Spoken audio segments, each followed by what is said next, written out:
Hi, folks. Welcome to another episode of Film Study. This is Ken McCusick.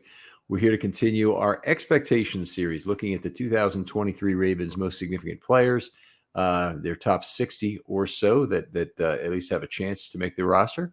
And today we're going to discuss Mark Andrews and Jalen Armour-Davis, two players who the Ravens have varying degrees of expectations for, I think. Here to do that with me is Vas Larikos. Vas, how you doing? I'm doing great, Ken. Looking forward to our training camp kicking off in a few weeks now.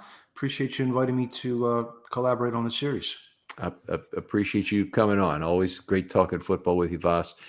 So let's start with Mark Andrews. Obviously in the prime of his career, 28 years old on 9/6. I think that in a lot of ways, the 2022 season was kind of a disappointment from him, and largely I would blame the supporting cast around him.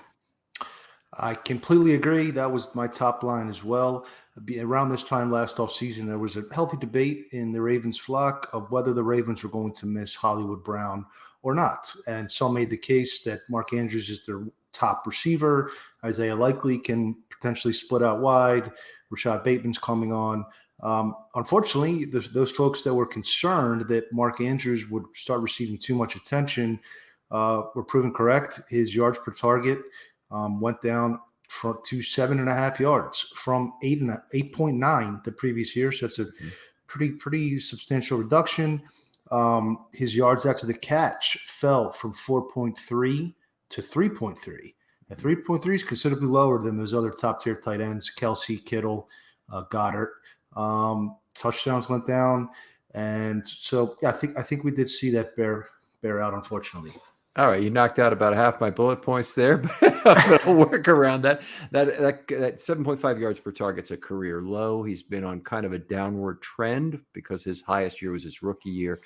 I think what is the biggest problem here is the decreased value of the marginal targets. His first targets are probably pretty much as good as they were before, though, obviously it would be a lot better if the ball was spread around in this offense in terms of getting good targets. And with Brown, one of the things that was very visible on any kind of film review is that Brown was the guy drawing double coverage when he went over the top. And that would leave a lot of level 2, level 3 opportunities for Andrews, where he's either behind a linebacker a lot of times. And, that's been death to the Ravens the last few years of where they've been exceptionally weak. Or he was, perhaps covered by a safety directly in the slot. But either way, it's a pretty big matchup advantage for him, any sort of single coverage there. With play action, it worked very well, particularly in Lamar's first great year in 2019. But things have moved along now, and Andrews is such a focal point of the extended plays that I think it's really become unhealthy for the Ravens in terms of what's going on. You look at it, a lot of the other totals, his other advanced metrics are not good. And you mentioned yards per target, that's there. His passer rating throwing to him was 88.9 this last year. That was 33rd of 42 tight ends who had 36 plus targets in 2022.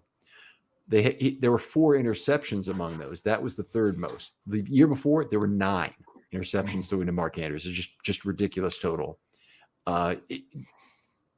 So much over-targeting of Mark Andrews has really hurt his productivity. I definitely agree with that.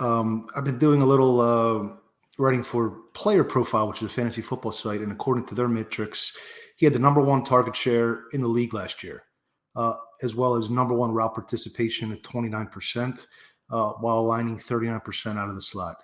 But I wonder how they define that, the target share, because I have him as second to Kelsey among tight ends. He's 24.4% target share of all pass snaps, but that may be related to the snaps that he plays or something. It could be, and I'm not quite sure. But either way, very, very high percentage, and one of the most focal points of any offense anywhere in the league. And he's done well considering that. But he made mention of it this offseason, how defense coordinators were giving him more attention than he had ever seen last season. And I think, certainly due to the surrounding cast. Also, I think somewhat due to the formations and the groupings and the way Greg Roman would, especially with the extremely heavy packages. 76% of their plays last year only had 2 wide receivers on the field. So that allows that safety to give that bracket coverage over the top more than it did in previous seasons when Hollywood and others were helping them out. Yeah, obviously Patrick Ricard, a fairly easy guy to single cover out of the backfield. That's not, not going to be anybody's first concern. And you're absolutely right. And it's not, I mean, a lot of those plays were not 2 wide receivers. They were 1. It's 2 or less, I think is what you mean. So the Ravens didn't play very much 11 at all. We've talked about many times on this show how they really used the heaviest packages in a relative sense, probably in NFL history, if not very close. And they've certainly been the heaviest in an absolute sense in probably decades since the 70s or whatever. But in the 70s, obviously, there were a lot of teams using a fullback. There were a lot of teams using 22. And you would have had other teams who might have been heavier at that point. But even if that was the case, they weren't relatively heavily to the whole league the way the Ravens are right now. So, right. According to player profile, again, just under 24% 11 personnel last season in 2022. A little bit of a misnomer that Greg Roman was not that heavy in previous seasons. And I looked at it, and I don't have the numbers exactly in front of me, but I do recall that before last season, 11 was his most common package in his first, 3 or 4 years with the Ravens. And of course, they made some changes, and ultimately it impacted Mark Andrews' efficiency for sure. Yeah, absolutely. And of all the people who sees Todd Monken come in, sees Greg Roman go out, Andrews is one of the players who should really benefit from the change. There's other players who won't. My contention is Tyler Linderbaum will not benefit from this change. That it'll mean more pass blocking for him. It's a tough year in terms of having a transition from a very good pass blocking left guard to a complete unknown. That honestly is going to put a lot more pressure on Tyler. So I think there are players who are not going to benefit from it, but I think, there's an awful lot of players who will, and Andrews is pretty much at the top of that list. Yeah, it's a give and a take. I think probably all 5 of the offensive linemen, or the 4 returning, will be stressed and tested by more passing. And that was Greg Roman as well as Lamar, obviously, made their jobs a little bit easier the last few years. 9 drops, 8 or 9, depending on the source last year from Andrews. I think he has good hands, but that's not what he was. That was a little bit over 7% compared to only 2% in 2021. Yeah, it's not a good number. Likely was at 10% of his catchable targets, I believe, per PFF. It was like 4 out of 40 or thereabouts. The percentage, the 7%, you're taking his total targets and dividing by that.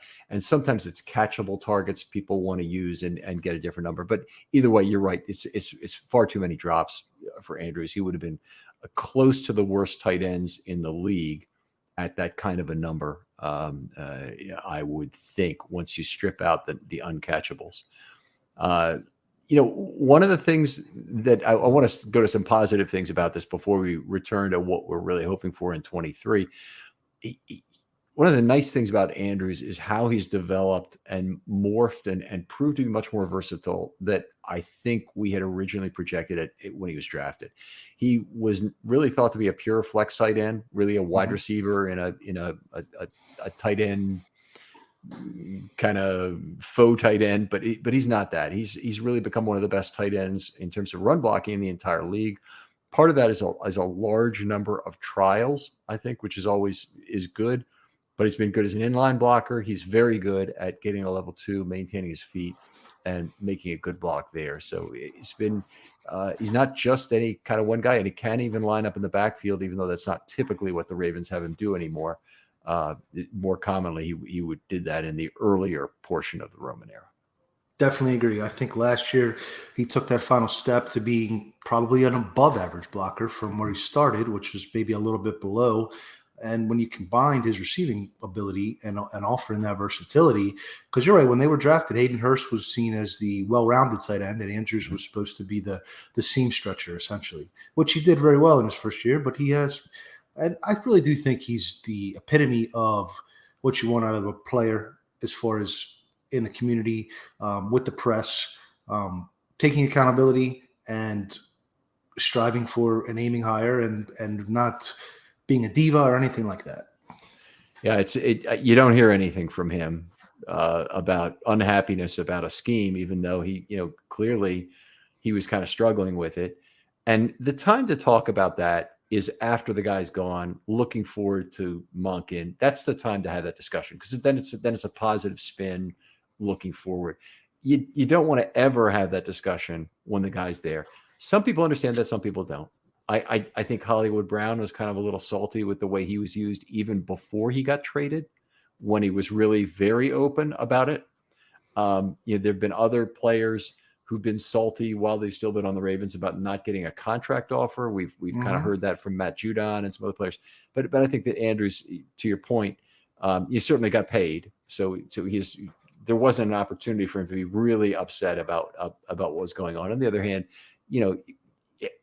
even after he got paid, the situation with him having these, highly focused defensive attention that he was getting, it should have been a problem for him. And it should have been something he had something to say about, or could have been. Yeah, but as you said, he kept it in the locker room until the appropriate time. That seems to be increasingly rare in the new landscape. The Ravens did a really good job for a lot of years of keeping some Chris McAllister and some other big personality. They kept it in the locker room. But anyway, it's good to have Mark. I think he really does exhibit that leadership. He's that kind of player you want captaining your offense. Yeah, absolutely. So if we're looking ahead to 2023 in terms of what you want to see Mark Andrews change, it's really difficult for me to find things that needs to get a lot better at. A few less drops, sure. You can start with that one. I think actually less contested catches is going to help him with something like that. I think that the general theme for me is less is more for him. And I don't think it absolutely has to be less in absolute number of targets. I think you could have the same number of targets in a higher total of passing targets for the offense, and with more legitimate read options to those other receiving targets being there. And what I mean by that is scheme these other guys as the first or second read. Mm-hmm. If you watched Lamar practice with Andrews in the 11 on 11s, there are just way too many balls going to Andrews then. Mm-hmm. And it shows up even more, during the regular season, obviously, where he becomes a more significant bailout target. So you can start with the scheme. Once the scheme works out, Lamar will build trust with other players. I think he's probably building it right now by having, doing work with Odell Beckham on the side, doing work with Zay Flowers on the side. I think that'll provide some of what we're hoping to get here.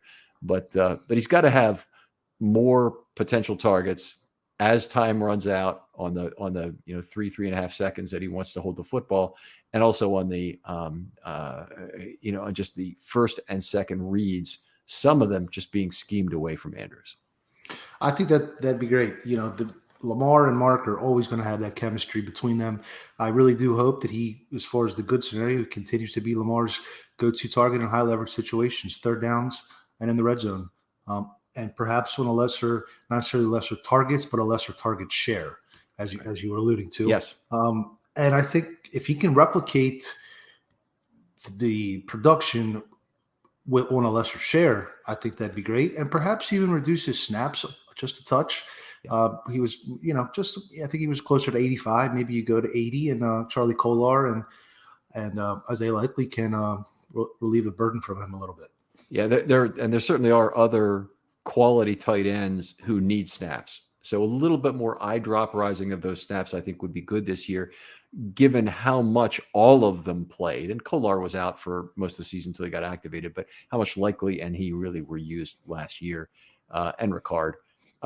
All those three guys, I would expect to each have fewer total snaps on the field and probably fewer targets for each of them as well. Although Andrews could replicate his targets or even slightly more with a lower share this year. He's been way higher in terms of targets. I mean, in 21, he's 150 some targets, right. But that was a case of the ball being really schemed out quickly out of Huntley's hands. Also, higher than healthy share of targets from Lamar, which led to a bunch of interceptions. It needs to be reduced. We don't have to say it 15 different ways, but it needs to be reduced. I'm so keyed in right now on Zay Flowers being the really key receiver for the Ravens this year. I think he's the guy who will end up being able to free up Andrews. I think, Duvernay had a year to do it last year, and I just don't think he's a good enough route runner or separator to get that done, to really to drag that safety to him, with that higher level of gravitational pull that comes with speed. Agreed, for sure. Nelson Aguilar is also a name to remember. He might be one of those under the radars kind of guys that gives you really good bang for your buck. I would like to see that. I think 1 through 5, we're in a really good spot. And even to hear Mark say after the season, the other team's defenses were not necessarily respecting the wide receivers enough. As someone that's kind of been believing in the theory that you had to have a tertiary, not only a secondary, but a third to really unlock Andrews, music to my ears to hear him, not only a theory that I've been talking about, and then it comes out of the player's mouth itself, was great. So, I think you have to also, even Beckham. I know Beckham may not have the same speed, but there is somewhat of a gravitational pull because of name recognition as well, I think. I think there is some. I think I'd be very concerned about the speed. I don't think he's a true X receiver at this point in his career. They could put him there. I think it's a little bit of a separation mismatch for what he can give you. The guy who they are so dependent on to play that X is Bateman, and I'm a little bit discouraged about where he is health-wise there, even though that's probably not rational. That it's reasonable that his injury may linger into the season, even. Given when his surgery took place in the middle of last season. It could be that even this year, the way they say about Liz Frank is that it doesn't even recover the first year after, and you're a year after that. Bateman is so critical, and his route running is such a big part of that. He is fast, but he's not as fast, obviously, as Flowers, and it would be something where if he loses respect at the top of the stem that comes with the first reaction a defensive back makes with a very shifty, high quality receiver, that could take away something that we would hope he would not lose this early in his career. And this is a big year for him. I mean, after this year, the Ravens have to make a decision about his 5th-year option. And it's not a sure thing to me that they're jumping on that right now. Completely. It's prove it time, stay healthy time. I am concerned. I'm not discouraged, but I am concerned. I think we could probably make a case that Liz Frank might be the second worst injury after Achilles at this point. I think it's worse than ACL. Now, obviously not a trifecta, but a complete knee reconstruction. But Liz Franks, they really have hurt some of the Hall of Fame players, and they take 2-3 years to really get back if they ever get back. So let's hope for the best. Yeah, very, very legitimate point. And it's obviously one of the most discouraging injuries to hear about when they happen. All right, let's move on and talk a little bit about what a good season and a great season would be for Andrews. And you go ahead and start us off in terms of what's a good season. And tell me how you're defining it too. I said 60th and 80th percentile in mine, but I'd love to hear how you're thinking about it. I didn't quite get to that level of detail as far as 60 or 80, but I essentially, and I may have jumped the gun, but I wanted to remain Lamar's go-to man on third downs and red zones, cut the drops in half, and replicate his production on a lesser target share. Replicate his production on a lesser target share. You want an increase in yards per target? Yes. Okay. Yes. That's where I am too. I said the quality of targets increase with a reduction in the percentage of total targets to him dropping to 20% from 24.4. So to me, that's a reasonable target. I think it's actually going to be kind of difficult for Lamar to throw less than 20% of the balls to Andrews in a season, even though Andrews is not on the field for every play. He would be normally entitled to about that number. I think his total targets could still be more if they throw another 100 passes. They only threw, I think it's 488, might have been even 448, but I think it was 488 passes. They're going to have more offensive plays. They're going to have fewer run plays with a passing offense. And the combination of things is going to lead to a lot more passes, I would have to believe, this year. I want him to return to 8.5 yards per target as a good season. And so if we're going through that, and remain a fine run blocker in fewer snaps. So it's all the things you might expect.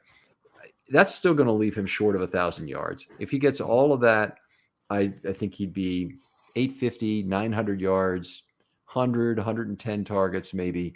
But he won't quite be at 1,000 yards if he has a good season. I think that'd be fine within the context of a Ravens offense that's really clicking on multiple cylinders. Certainly. I think spreading it out will be beneficial for everyone. Shall I move on to the great? Sure. Okay, so let's get back to double-digit touchdowns and also get over 4 yards after the catch per reception. Only one broken tackle last year for, I believe it was PFR. So if you can get back up to 5 broken tackles, I mean, some of the tight ends can become typecast as kind of a catch it and get tackled or catch it and fall down. Mm-hmm. And that's maybe what separates the All-Pro season from a Pro Bowl season. The big thing to me, I think, for a really great season to mark is to have a dominant postseason. So 5.2 yards per target in 5 career postseason games with 0 touchdowns. So that's well off his regular season averages. And I think that's when the defensive coordinators really get into their bag of tricks to scheme and with hyper-specific game plans. And when the running game comes up against a tougher front and he's been shackled. So now that you finally have the receivers and the offensive coordinator to threaten every blade of grass, as Monken said, that's, I think, really would be a great season for him. Yeah, I think that's a really good point. If you go back to that 2019 loss, it's just one of the 2 most disappointing in team history, that and the 2006 loss to the Colts.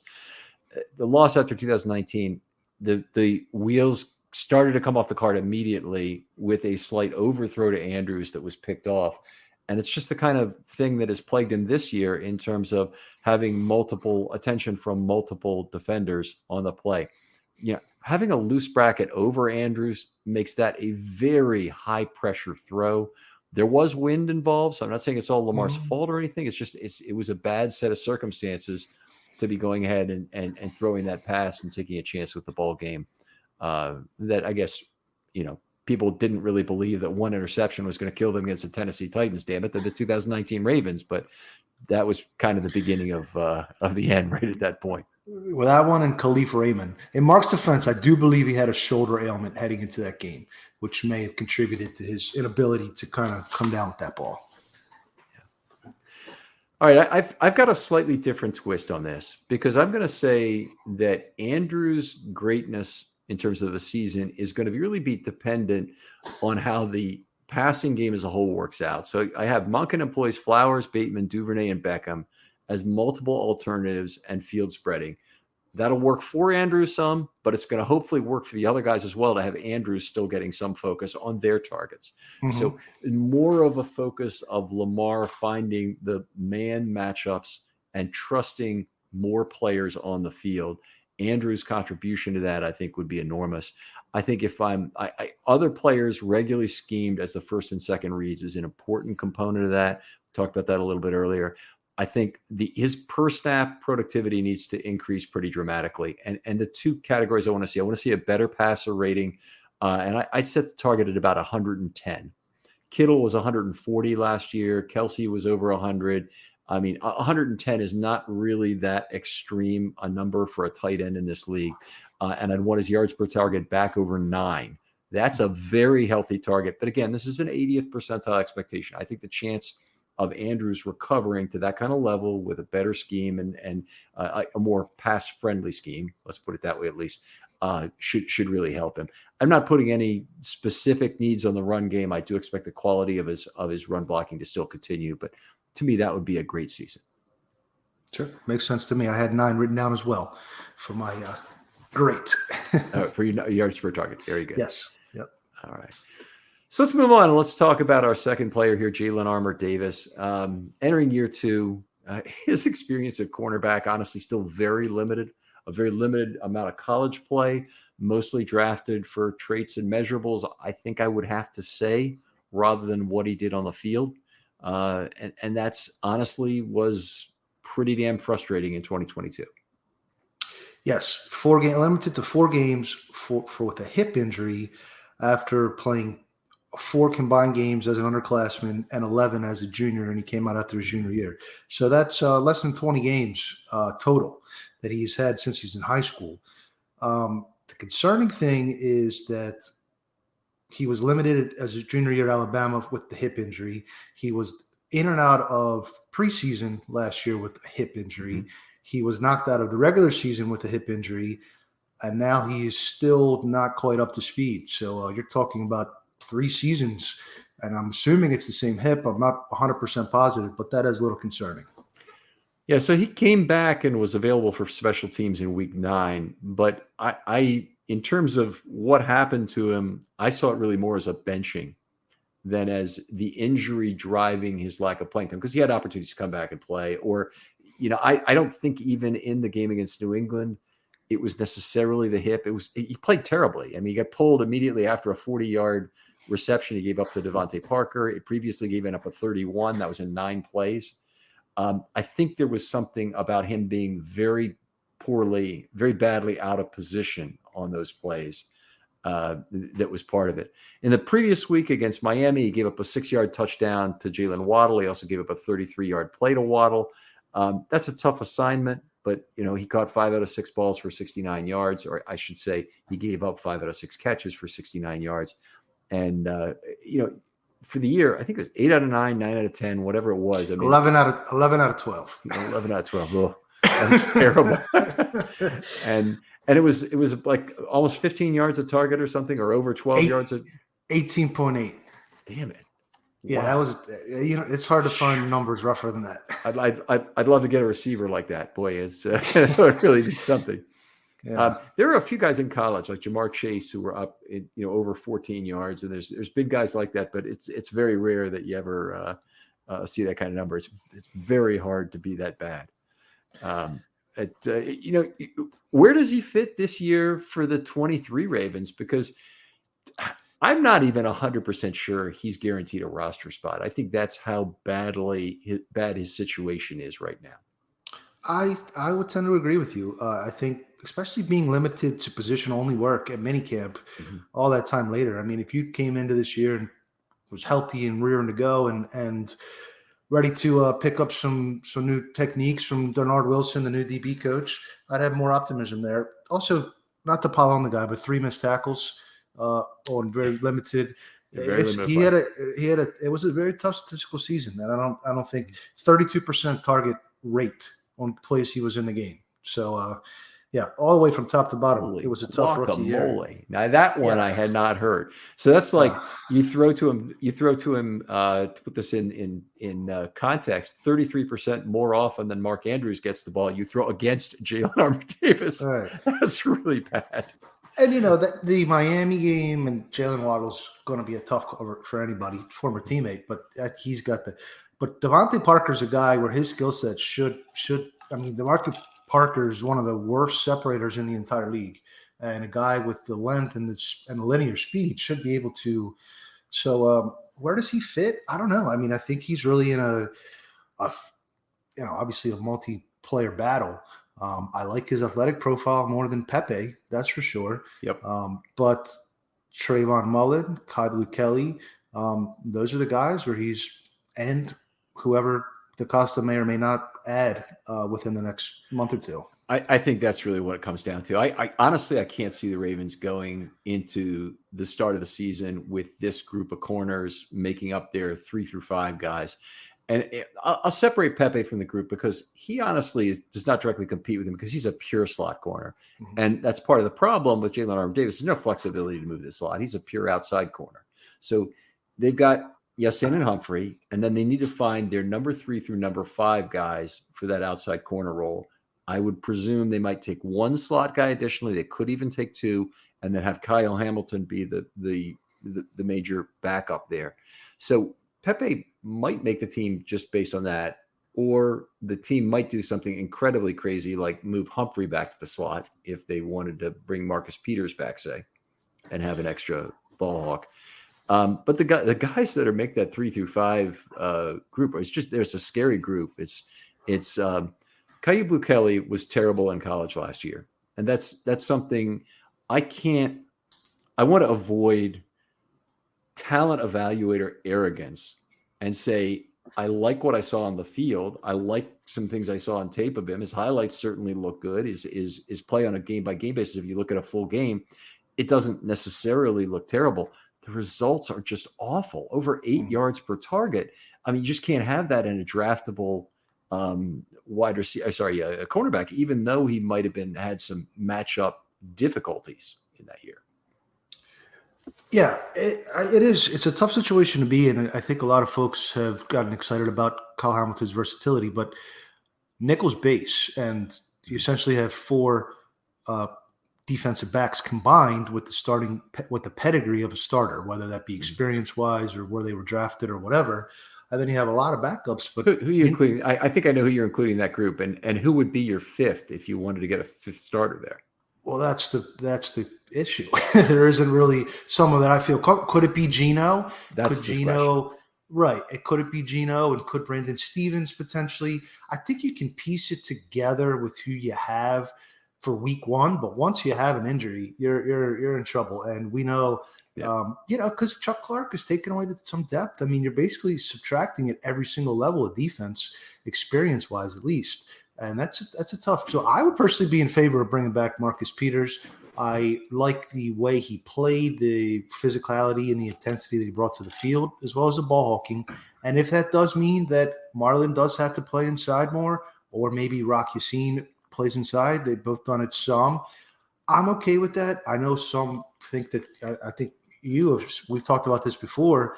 I do think Marlon's physicality plays, and I think he has a chance to be maybe a little bit more impactful, a little bit closer to the quarterback.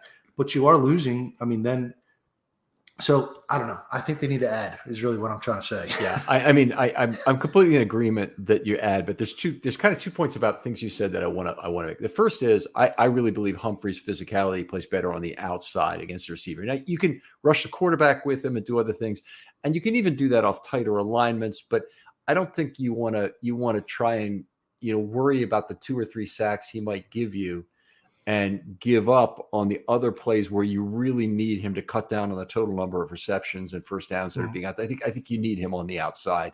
I also think he loses a lot of his value in the slot with what he can do as against the opposing receiver. He needs a little bit of time to get to the receiver, and so much of his game is based on taking that ball away at the catch point or even after it in terms of past years by punching it free, not in the ball skills themselves. So I think you lose a lot of that value when you put him in the slot. Now, that said, they have a very physical player in Hamilton who could play the slot.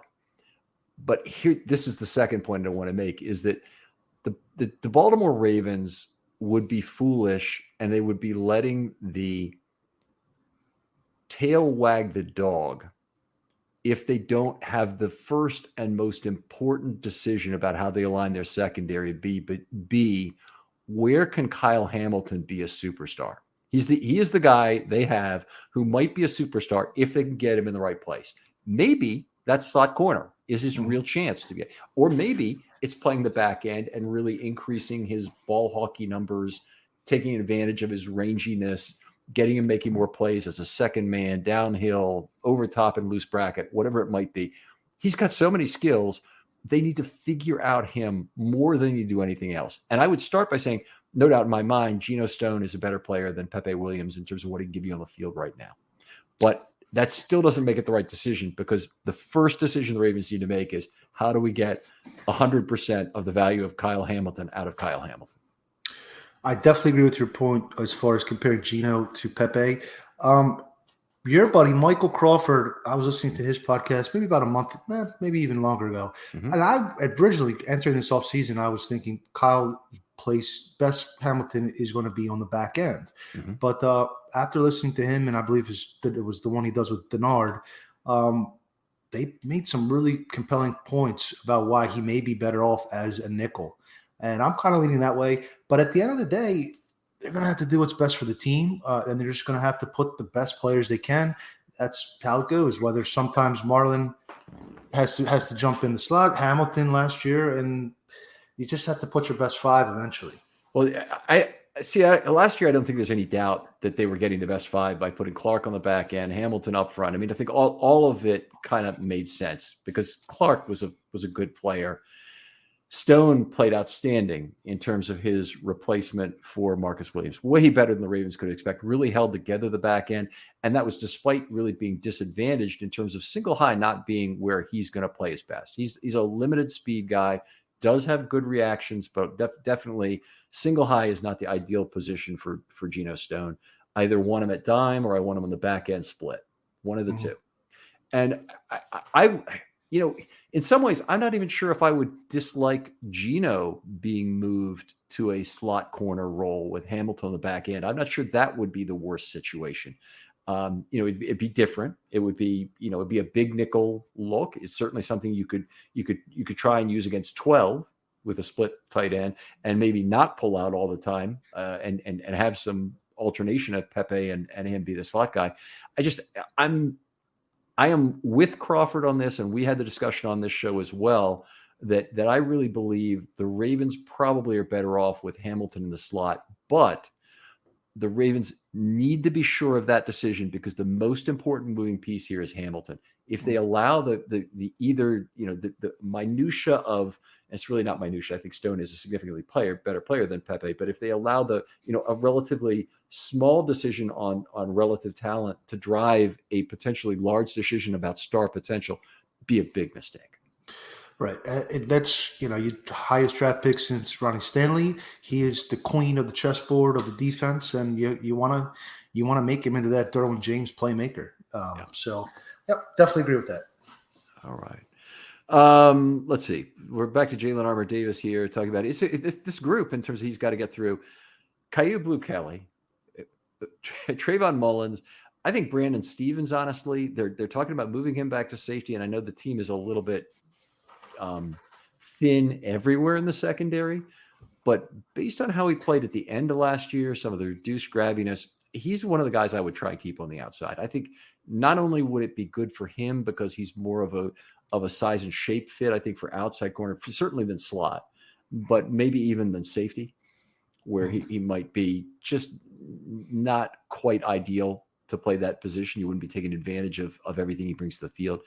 Ardarius Washington is still around. He'll be entering year 3. I think this is probably, he'll be cut and probably gone, although he might stay on the practice squad if he doesn't, have a big camp and really show out as a player that they want to try and get 2 good years from. Pepe, slot corner, so that's his advantage in this, but he and Washington seem to be, to my way of thinking, one of those two is probably going to make the team, and the rest are going to be fighting for one less spot. And the other guy we haven't mentioned yet, but I think he's way up high on the Ravens' radar, is Daryl Worley. I think, given the other guys they have, I think Worley is still one of the significant cornerbacks on this team, and I think that all the transactions they did to keep him around are kind of an indication of that. Yes, played with very good physicality down the stretch last year. Just circling back to Brandon Stevens, the best attributes that I've seen from him in his couple seasons now is trail technique and making plays on the ball downfield, as well as kind of making some plays in the box as almost like an overhang.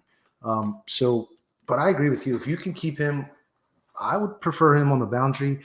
Ardarius, I believe, maybe a superior player to Pepe at this point. I think Pepe's maybe sort of a James Prochet, just doesn't quite have that level of athleticism required to make it in the league. So probably between those two. But you still need some depth on the outside. So that's really where you're looking for Armour-Davis to compete with Mullen. I think that might be we'll see how it shakes out. But then there's also a possibility they could hypothetically carry 7 corners instead of 6. They have done it before. Yeah, and that basically you're sacrificing maybe a special teams linebacker for that to make that swap, something like that. It's easy trade from my perspective when you're a committed nickel team to start with. The guy who we haven't talked about at all, Kayvon Seymour, is a guy they probably love for special teams. It wouldn't surprise me at all if he starts on the practice squad, is activated the first 2 or 3 weeks because they do that, injuries shake out, and all of a sudden they're down two corners or whatever, or even one, and then all of a sudden he's active every single week. It wouldn't surprise me if something happened like that with Kayvon Seymour, and it won't be because they love his coverage skills. It'll be just because they value his special teams and they don't mind him being the fifth corner on game day. Yeah, and he's had some moments too. I mean, they're not. He's above the DoorDash level that Wink Martindale was referring to. I think he's a good depth player. He's a good fit six, maybe. I just hope that they don't fall into the sunk cost fallacy with Armour-Davis and Pepe and say, well, we drafted these guys, so they're going to make the team and we have to develop them. Some players just don't develop. Day three corners rarely develop. Their Tariq Woolens are few and far between. And if Ardarius Washington or Mullen or Seymour or Worley are out playing them in camp, they can always do what they did with Dalen Hayes last year and injury waive him and then stash him on IR and keep him in the organization and see if something clicks next summer. But sunk cost. It's a sunk cost at this point, the draft pick. Yeah, I agree. I think that there aren't any illusions around the rest of the NFL that JAD is all of a sudden a player that they just have to have. There might be some team out there who has a coach who's worked with him in the past, probably coach that worked at Alabama, whatever it might be, that says, you know what, if you just give this guy a chance, his problem is X and Y, and we can correct that. And, you look at the Baltimore Orioles and what they've been able to do in terms of picking up discarded talent in this last year. And frankly, what the Ravens have done as well. And you think, it's not impossible to believe that'd be true. Some team with a good position coach at corner might be in a position to do something really special. And I don't want to put down the Ravens coaches there. I think one thing the Ravens would be well advised to do is adapt something that they had done in 2000 when they were really great with McAllister and Starks at corner. And that is basically have a moratorium on those players being involved in run plays. And if you watch the video from those years, they take no chances. They approach the pile and then they stand off. Mm-hmm. And, the Ravens' other 9 are a bunch of tackling machine. So it wasn't really 11 billiard balls, as it was 9 billiard balls and a couple of guys who were, just standing back a little bit. Really want to see something like that put in place to try and counter all the injuries they've had at corner. I think one thing that they did well throughout the early years of the DeCosta era, maybe Ozzy's last few years, is have a rotation of 3 quality outside boundary field side corners between Jimmy Smith, Brandon Carr, Marlon Humphrey, or you could rotate through. I personally believe that a lot of the Ravens' defensive consistency and success has been predicated on the depth of their cornerbacks through the last 5-6 years. Yeah, that's a great point. Humphrey won the team MVP in a rotational system like that. I think that was 18, but I'm not 100% sure. I always get confused because 18 Lamar's first year, I don't think he won the award. I'm not sure who else would have, and I believe Humphrey is the one who played 75-80% of the snaps, whatever it might have been, and scarfed the award or whatever you want to call it, vultured the award. Anything else? Okay, let's talk about anything else before we get to a good and great season for JAD. We just haven't seen very much. So there's not really a whole lot he just inexperienced. High ceiling, though. Where do you set the mark for a good season, given the fact that we don't know anything about this guy?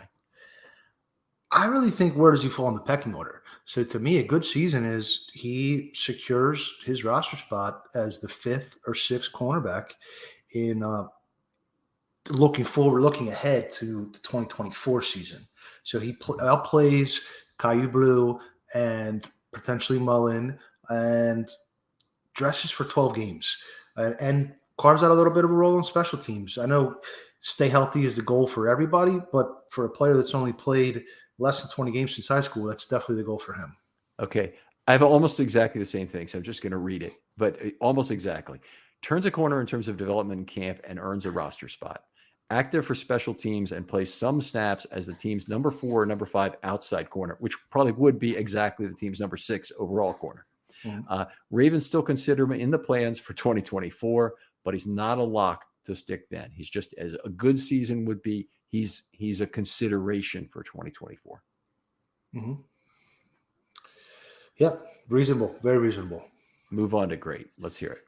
So great for me is essentially to follow the Anthony Averett pathway. So started slow. Well, first of all, same school. One was JAD was drafted to pick 118. Anthony Averett drafted pick 119. Similar profiles, although JAD's a little bit bigger and Averett maybe a little bit quicker. But he proved by his second season, especially his third season, Averett, to be a capable backup, capable of playing rotational snaps, filling in when a player is injured without being picked on. I mean, he was picked on from time to time. But I think Averett's maybe the Ravens' best success story of a day 3 cornerback in team history. And if he can kind of get on that trajectory, Armour-Davis, carve out that long-term role as a number 3, number 4, so you're not necessarily having to double dip at cornerback early next year in the draft. Potentially even play some as a 4 cornerback dime, which we haven't seen too much of. But now with less safeties, they might go to that a little bit and get his hands on a couple balls, maybe a couple interceptions or so this year. Okay. That is fairly lofty, I would say. And what I have is actually quite similar, though. I think Anthony Averett comp I just love. Play in the preseason not only demands a roster spot, but the number 3 or number 4 outside job. So if they got Peters and he's the number 4 guy, I think that's the best he could possibly do, frankly, if that happens. But even if they didn't get Peters and he were the number 4 guy behind Worley, I wouldn't think that were terrible, because that's a pretty secure roster position to be in, and he's going to be active on game day for that. He sees the field for a meaningful trial, and I'm describing that as 150 plus snaps. Go back to Averett's rookie year. He had 65. I think the next year he had about 200. Mm-hmm. So we're right there in terms of expectations of the Anthony Averett model being a good one. And then if he fills in during this meaningful trial, he plays well enough that he is a 2024 candidate to replace Yasin. Mm-hmm. So I think, Yasin has one of these void deals, so he's not around in 24. Somebody has to replace him. I don't think it's possible, but I don't think it's likely the Ravens would pull a 2-year deal with Marcus Peters that makes him a guy that would be the obvious 24 choice. So I think they're going to be looking again, and they may go to the draft. Certainly, it'll be a draft need, regardless if Armour-Davis plays 150 or 300 snaps this year. It's still going to be a draft need, that they'll have. But I think if he's in the discussion, if he's in the, he's a candidate to replace Rock Ya-Sin. If we don't get the guy we want in the draft, if we don't get the guy in free agency, I think that would be a great season for him. Sure. And they're not going to be able to do a whole lot of free agent shopping moving forward. That's just PFF yesterday. Spielberger put out, I believe, that they have the third most deferred cap money out of any team in the league right now. Yeah. So they're going to have to make some tough choices. To plug this show, Brad is going to be coming on this show to talk about that exact topic. So that'll be coming. Oh, look forward to it. Yeah, about a week from now. So I'm really looking forward to it too. He's always very good, but I like the PFF guys in general. And they, the one thing, even if you disagree with some of the methodology, they will lay out their methodology for you in a way that really allows you to examine it in a meaningful way. And Brad's very good at that. So that's fun. What I enjoy about Brad in particular, it's so hard to quantify and compare teams, who's being aggressive, who's all in, who's not, because there's 32 different ways to circumvent the cap, and to try to take a snapshot that's fairly accurate when you're trying to compare, well, how much did they invest in draft capital versus salary cap versus void years, and it's not perfect, but it's better than pretty much anything else you can find. It's not only is it better, it's a framework. And that's right. What's great about PFF and their offensive line scoring, for example. I don't completely agree with their model. We all know that. We've talked about it enough times on this show. But it's a model that allows me to compare all the linemen in the league. I don't have another source for that. Mm-hmm. So I find value in that. In Spielberger and Fitzgerald came up with a different draft metric. Do I completely agree with it? No, but it's a model. And I think when you look at the models that are out there for anything, I I think you gain a lot more value from trying to figure what can I take from this rather than trying to beat it down like you're hitting badminton birdies every point that is made about that model. It's the wrong attitude. To pick out the 3 or 4 or 5 things that are really good about the way the model is designed and try and see if you can incorporate that in the next generation of the model. But complaining about somebody else's model and about what's really wrong is just it's a fool's errand. Doesn't provide you with the value it should. I think they do a nice job of trying to make it comprehensive. So, for instance, there was something last week, and I was talking to Dan Rees, and they were saying, look at who restructures deals, contracts the most, and how does that impact them? Well, what about the teams that are signed pre-backloaded deals or that would throw off the entire chart, But then at least PFF tries to make a comprehensive snapshot that encompasses all the 20 different variables that all the different teams do to build their teams. Yeah, and it's. I don't know what a big element that'll be lost in this, but one of the questions I'll have for Brad is, what about the pending contracts? So there's a whole bunch of money tied up. But the biggest thing looming over the Bengals now that is no longer looming over the Ravens, it's stuck in the Ravens cap now, is the Lamar Jackson and Joe Burrow contracts. Joe Burrow is going to get the highest contract ever for a quarterback. Either he or Justin Herbert will. He'll hold it for at least some time when he gets his contract. And when that happens, the Bengals cap space in their number one position in terms of that is going to change completely. And the question is, how do you anticipate that? Do you find another factor to add to a model like that would be like, how many year 4 players do you have now that you have to then deal with? And what is my expected cap number for those guys in projecting forward on a 3-year cap basis? So I think it's an interesting conversation. I'm really looking forward to talking to Brad about this. Great guy and an interesting conversation always, but I'm really looking forward to it. Definitely. I'm looking forward to tuning in and hearing your conversation. All right. Just outstanding having this discussion about these 2 players with you, Vas. Always pleasure to talk football, of course. Tell folks where they can find your work online. I am at Baltimore Beatdown. I'm the co-managing editor. Been there for over 7 years, believe it or not already. And I also have recently started a new podcast every Thursday night, about 9 or 10 o'clock. We live stream on YouTube with Yuri. It's called Ravens Way, at Ravens Way Pod. We're bi-weekly just during this downtime between June and July, and then we'll be back up weekly as soon as camp starts. All right. Outstanding. That should be really good. I would encourage people to take a listen to that, because you hear Vas on this show fairly frequently, and he's certainly one of the really good analysts in terms of what he brings to this. That's why I appreciate having you on so much. Also like to have you on. Other folks out there, as I segue this, please hit me up with a DM on Twitter. They're always open. I'd love to hear from you in terms of an idea you have for a show in July. Really, there'll be opportunities in August and September even, but they become fewer in terms of the days per week that I can allocate to film study shorts. So hit me up now if you've got an idea, broad topic related to the Baltimore Ravens. I would love to hear about it, and I'll get back to you very soon, I promise you. Vas, thanks again for coming on. My pleasure. Thanks for having me. And we'll talk to you next time on Film Study.